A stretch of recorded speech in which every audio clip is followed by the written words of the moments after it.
What's up, man? Xzibit, what's going on, homie? What's good? How are you? I'm good. I'm good.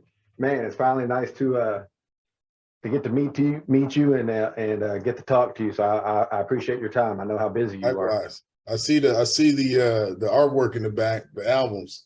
Yeah, yeah. I actually sent those to Sir Jinx, and you was with Yeah. him, and he signed them for you signed them for me. So Oh, there you go, man. Good. Appreciate that. yeah, I appreciate you. Shit, let's go ahead and get into this. Cool. Okay. Yep. Well, first things first. I want to congratulate you on the recent victory with your lawsuit with the brass knuckles. I know that was a Okay. long Thank time you. coming. Um, so cool, cool. Um, Talking about cannabis, let's talk about Napalm and the recent partnering that you did with the Buddies brand. Hmm. How did that partnership come to fruition? Well, we started Napalm in 2020, like basically 2021. Um, just trying to just get it off the ground. Started during the pandemic. Buddies brands, the manufacturing side started as a white label agreement. They were filling our vapes and putting all that stuff together for our vape line.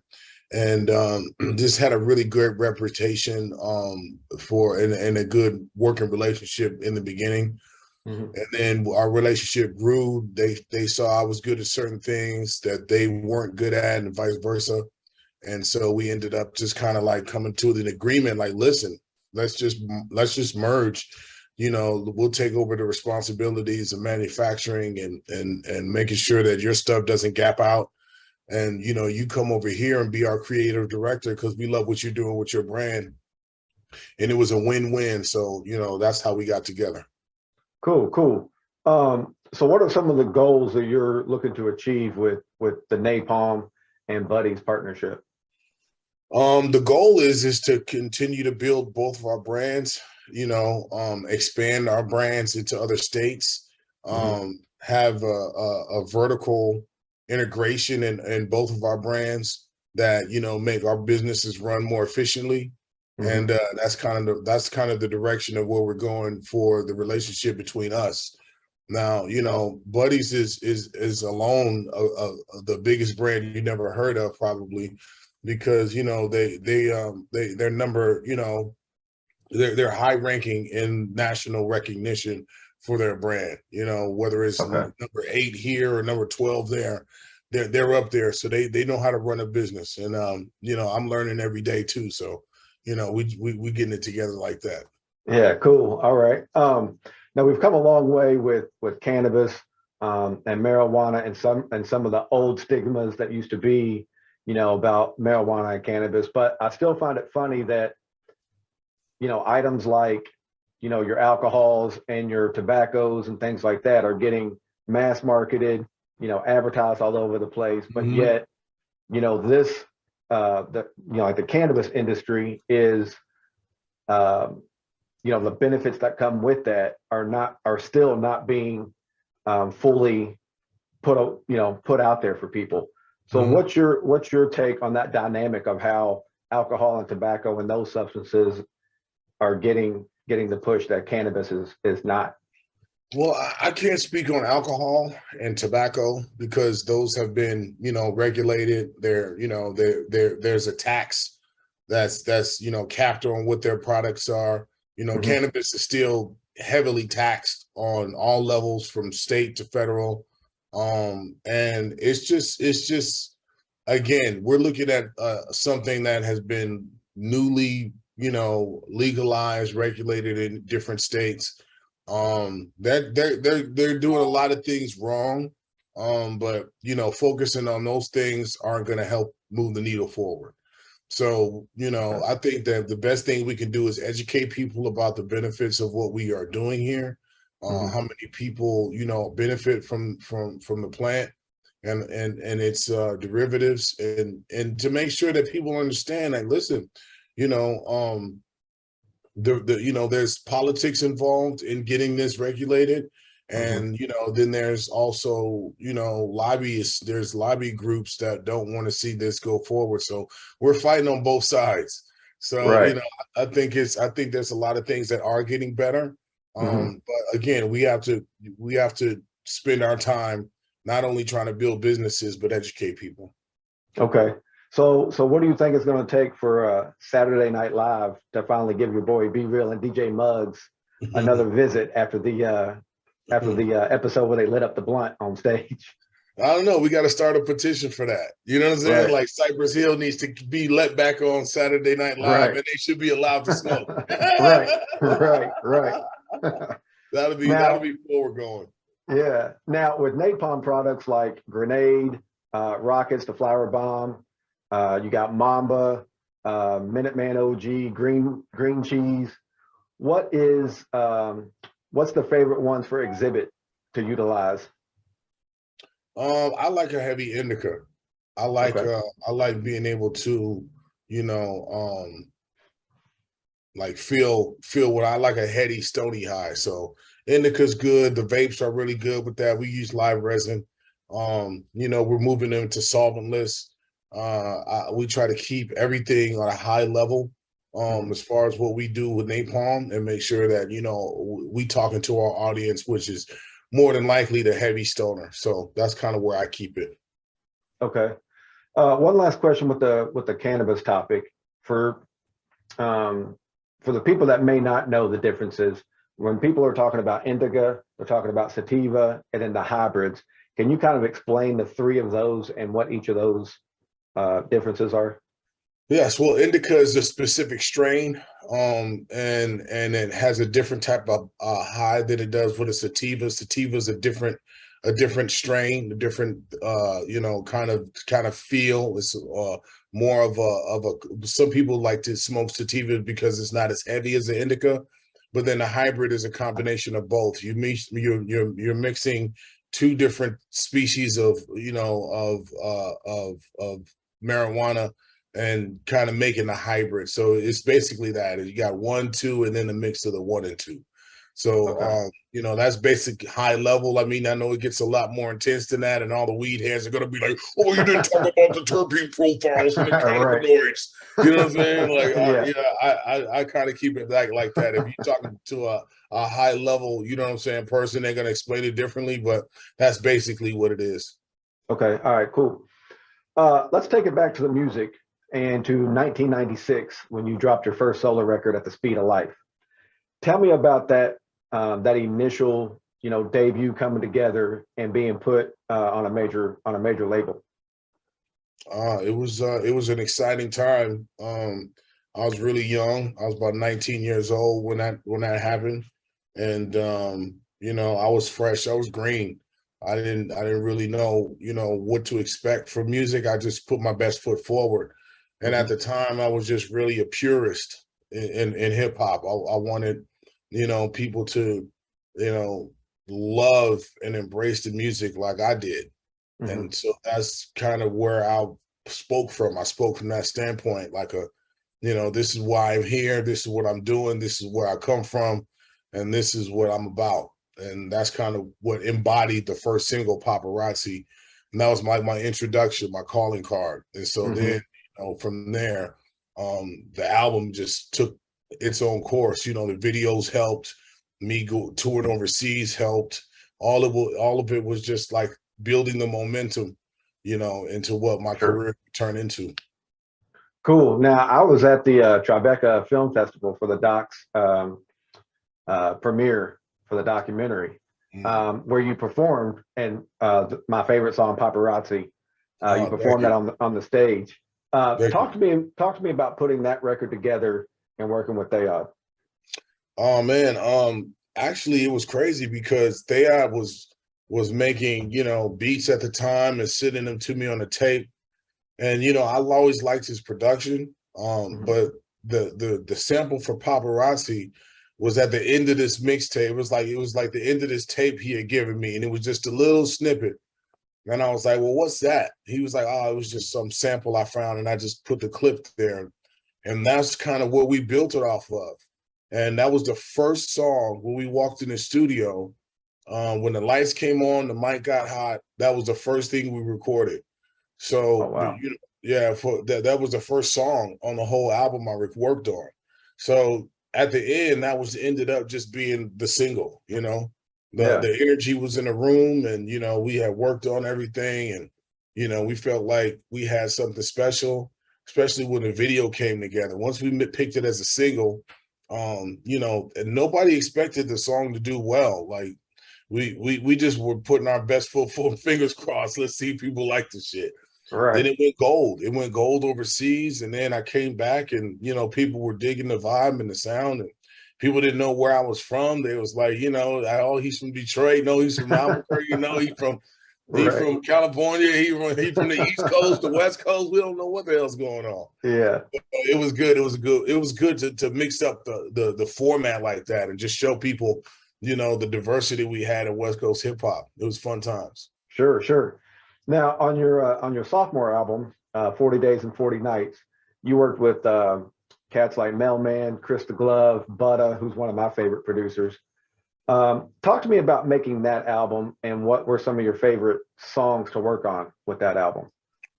40 Days and 40 Nights. That was with Jinx, man. Jinx was stepping in after that. Because I really respected what he had did with the Bomb Squad along for Ice Cube's albums. And so when he was willing to work with me, man, I was like, oh, this is awesome, because I felt like he understood, you know, my direction, and he was involved in some of the albums that I had, you know, grew up on and Mm-hmm. really had a lot of respect for. So working with him on that album, I got to learn a little bit more about the album making process and some of the tricks and some of the things that made me better as an MC, you know, to grow. I feel like, you know, the things that I've learned during my recording process have Mm-hmm. just made me more prepared. And I think that some of the later albums are some of my best work, even though some people have opinions about my first work, but I Sure. hear the maturity and the growth. So, Mm-hmm. you know, it's pretty insane, you know, how that album came together. Some of my favorite songs, I think Shrooms is on that one. I think Mm-hmm. you know, all my intro songs, if you go back and listen to all my records, all my intro songs have like this grandiose, like in my opinion, this grandiose presence. I want to start with a bang and end with a bang. So that's why you know, all my first songs on all my records have like a similar feel to them. And Mm-hmm. so the 40 Days and 40 Nights, I think it was chamber music, something like Mm-hmm. that. It Yep. was, yeah, it was awesome. So Yep. yeah, I always feel like, you know, every record I grow a little bit, and 40 Days and 40 Nights was no different. Okay, cool, cool. Now with 40 Days and 40 Nights, you had the What You See Is What You Get single, but the video was I feel like it was ahead of its time when Mm-hmm. that video came out. But how does it make you feel some 20 years later when Simba out of the Mm-hmm. Bay kind of recreated that video and has openly said the inspiration came from the What You See Is What You Get video? That's dope. That's what it was built. That's what it was made for, to inspire, to, you know, to create a different path, a different lane. I've Mm-hmm. always dared to be different. I'm not scared of that. But yeah, Simba reached out for me actually and just gave me my flowers. So that was really Nice. cool, man, to see. And I got a lot of respect for what he does. He's a lyricist, and Yeah, he's really good at what he does. So, he's dope. you know, I'm very flattered for him to be able to reach out and let me know that he got inspiration from what we did back then. So that's fire. That's good. Yeah, yeah, that's what's up. Now, shortly after that, you did the you got the call from Dre to do the "Bitch Please" song with Snoop and Nate Dogg and everybody. Mhm. And ever since then, you've been very closely associated with Dr. Dre. Mhm. As someone who's worked with him as often as you have, uh, what would you say makes Dr. Dre so great? Like, is it the producing, the mixing, the engineering, all the above, or is it something else in your eyes? Yeah, well, I mean, I think it's all the above, but I think most of all is that he's a good dude.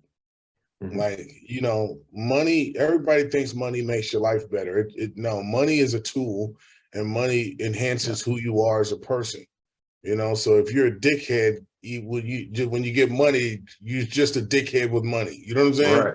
Right. So Dre is a good dude, man, and I think that he's been through a lot. He gives me a lot of advice. He gives me a lot of inspiration. But what really makes him great is that, outside of all of that, he's a good dude. Like, you can't count the accolades he's had, over the years. He's built a lot of empires. Oh, yeah. And I think for him to be able to survive all of that and still have his soul intact, that's commendable in itself. So No doubt. his professionalism, his ear, his eye for talent, his creative, choices and directions all coincide to who he is as a person. So yeah, I mean, that's what's up with him. He's great first because he's a good person. Yeah. Okay. Dope. Now, working with him as long as you have, I can't imagine the amount of unreleased music that you guys have put together.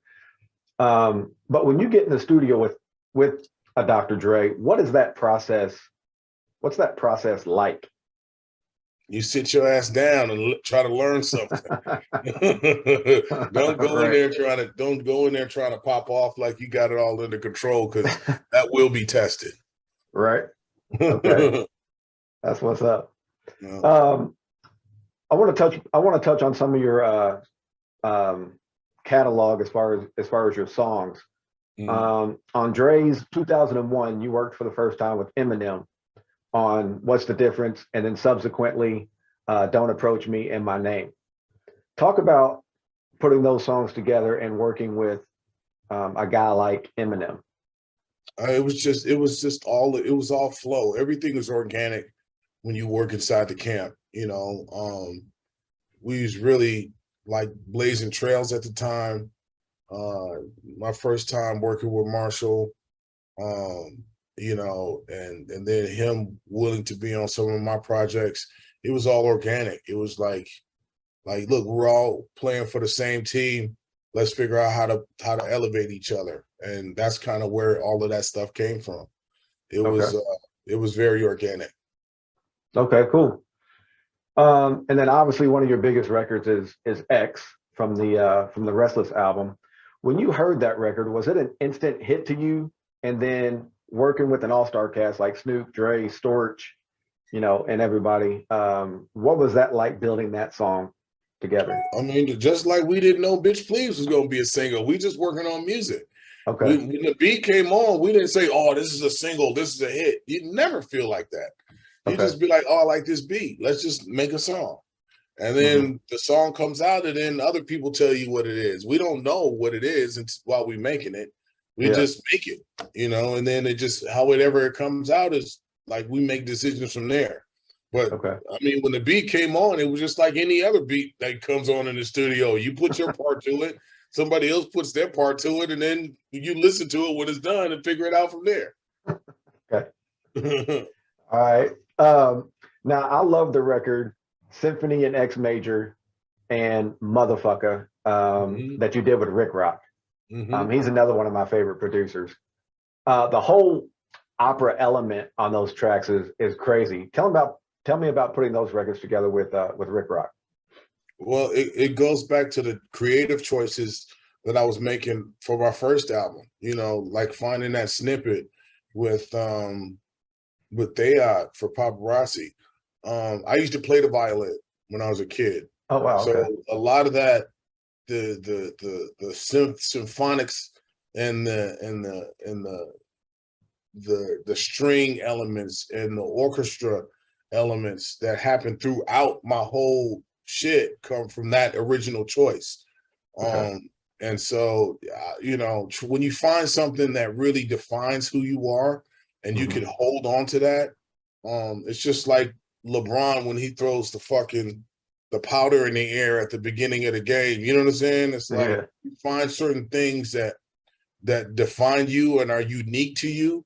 And that's what I held on to at the time. People weren't really using that type of, instrumentation in the music. So like, I feel like that was mine. And that's why I kind of kept running with it. Like people didn't understand, you know, it was a lot of G-Funk, a lot of the death row stuff that was happening. Yeah. I wanted to go a different direction, you know?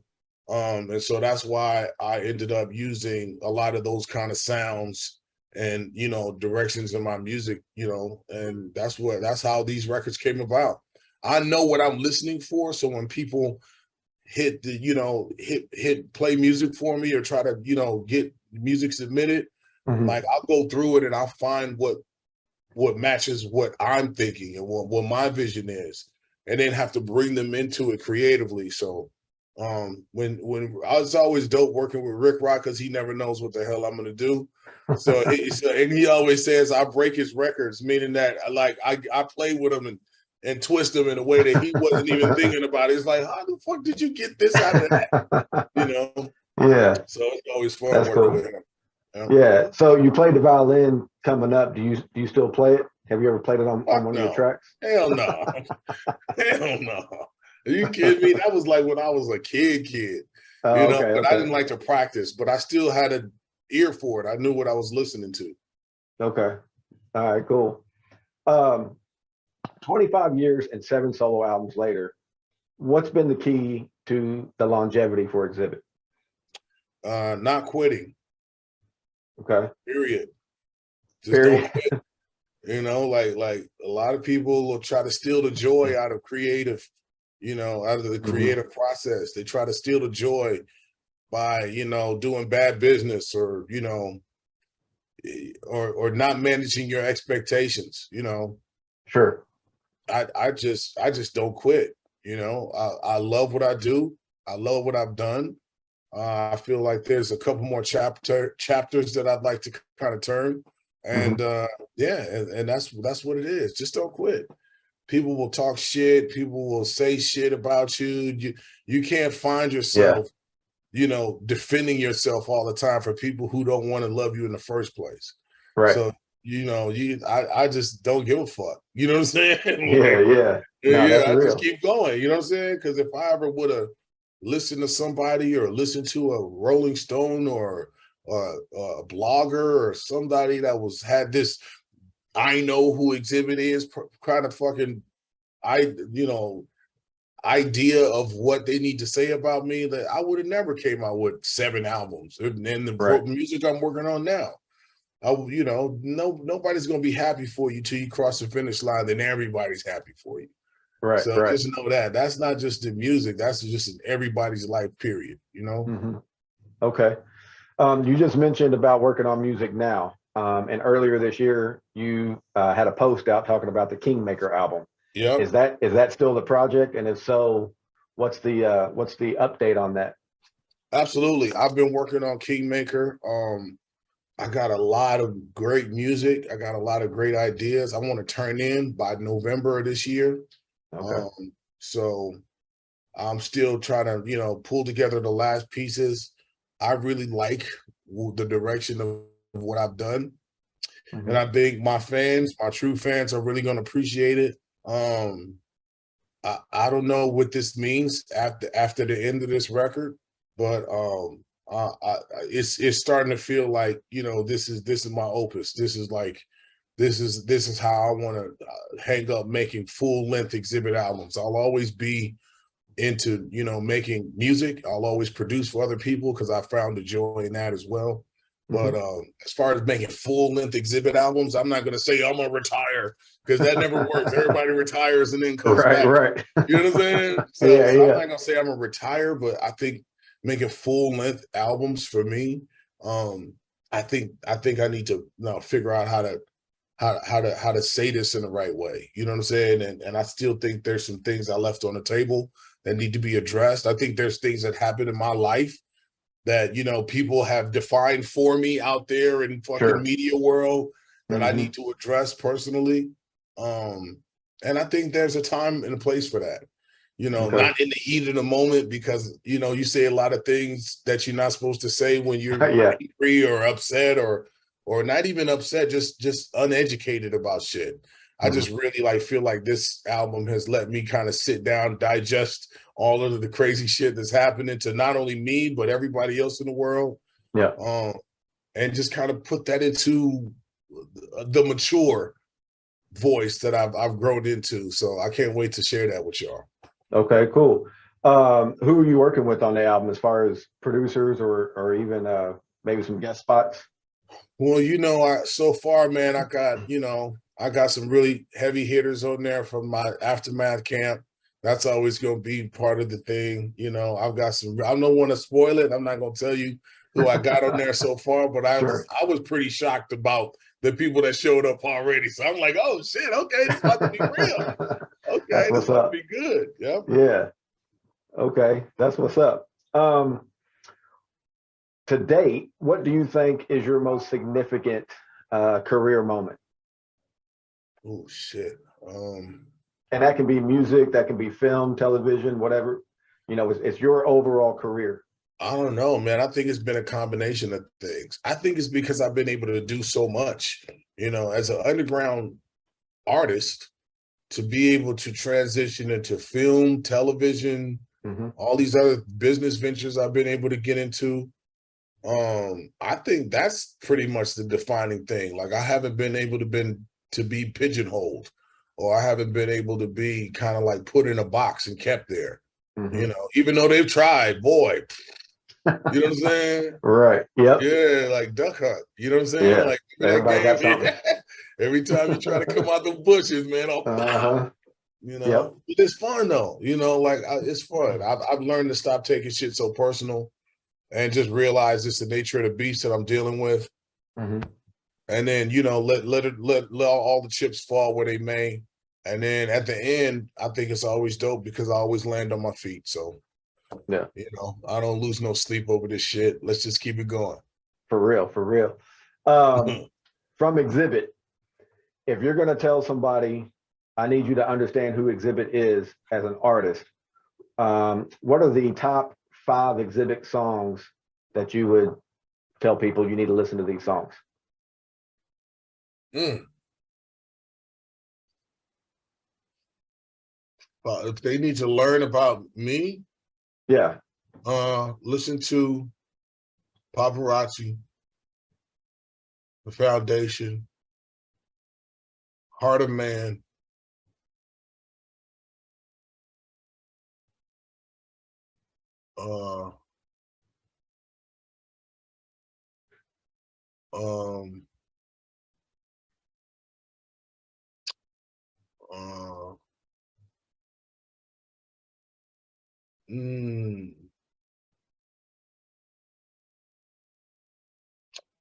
what is that, 3?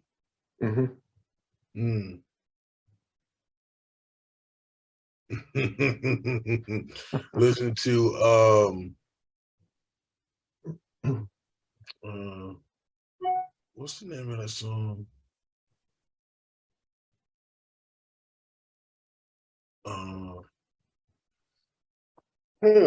Listen to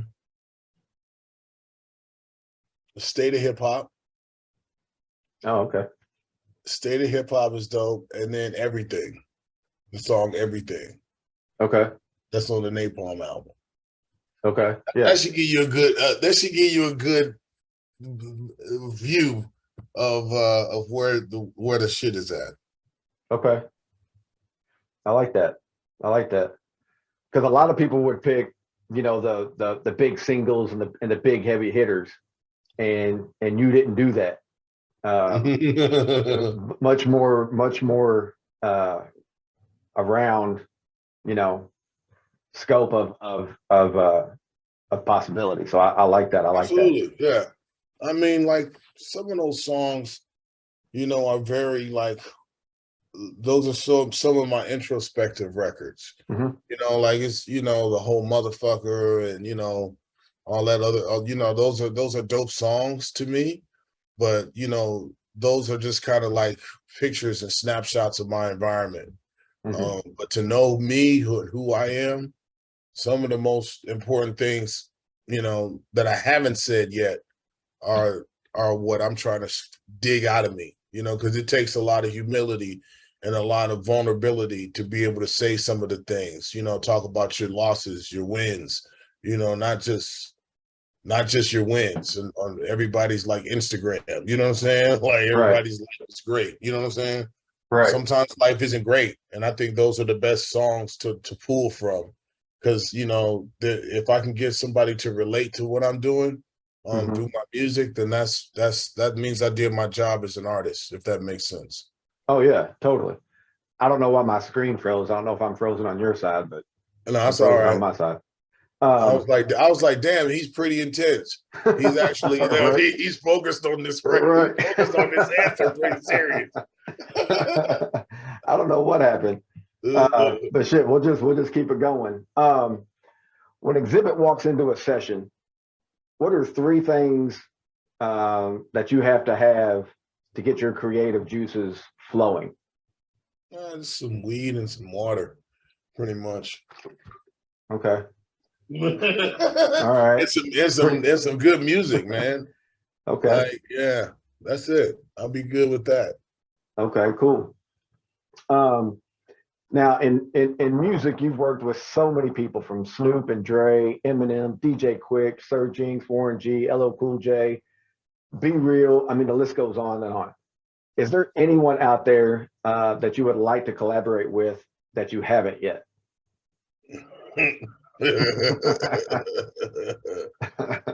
Yeah.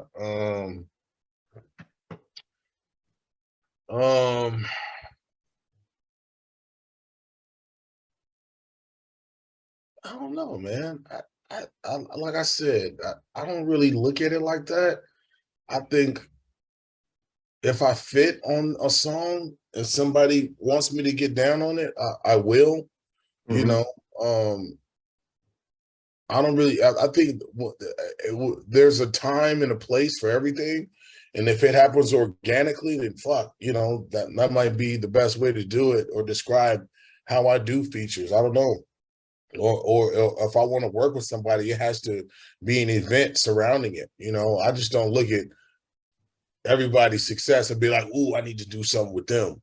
I've never looked at it like that. I think that if there's a reason for me to jump on something, or somebody comes and asks me to do something, like, does it make sense first? And then, you know, from there, let's go, you know? Okay. I don't think anybody wants to hear the Xzibit Drake fucking Lil Uzi Vert song. You know what I'm saying? I don't know. Right. I don't know if motherfuckers want to hear that shit. You know what I'm saying? I don't even know what that would fucking sound like. Yeah, yo, you know, I don't know. Shit, who knows? Yeah. But if they approach me, I'd be, let's consider it. What the fuck? You know, why not? Right. Okay. So my last question for you is, I mean, obviously we talked about Kingmaker, but aside from that, what's next for Xzibit? What can we look forward to you in the future, whether it be, you know, the music like Kingmaker, or you got any upcoming films and TV stuff you got, or what? I don't know, man. I'm on the ass end of a lot of shit happening around me, to me, for me. So I'm gonna like just kind of take my time rolling this record out, making sure that, you know, I cover all my bases, making sure that, you know, my things, personal and, you know, not personal, are put together, so that when I come out, I can give 100% of myself no matter what I do. So I'm just kind of like really just rebuilding everything, you know, and not having a problem with it. But just focused on that. So, you know, just keep your eyes open. There's a lot of things coming out the woodworks.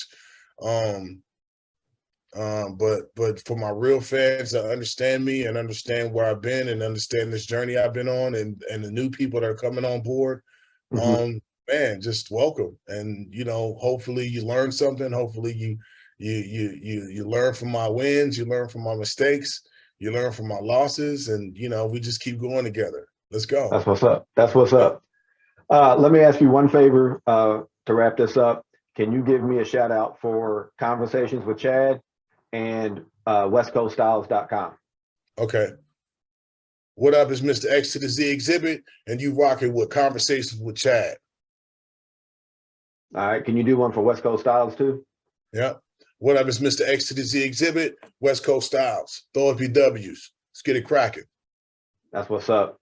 X, man, I appreciate your time. Thank you, brother, man. Thank you for the patience, man. I've been all over the Nah, place. nah, man, it's all good. I know you busy. I appreciate you taking the time out. All good, Chad. Thank you, sir. Yes, sir. Thank you. All right, peace. Later.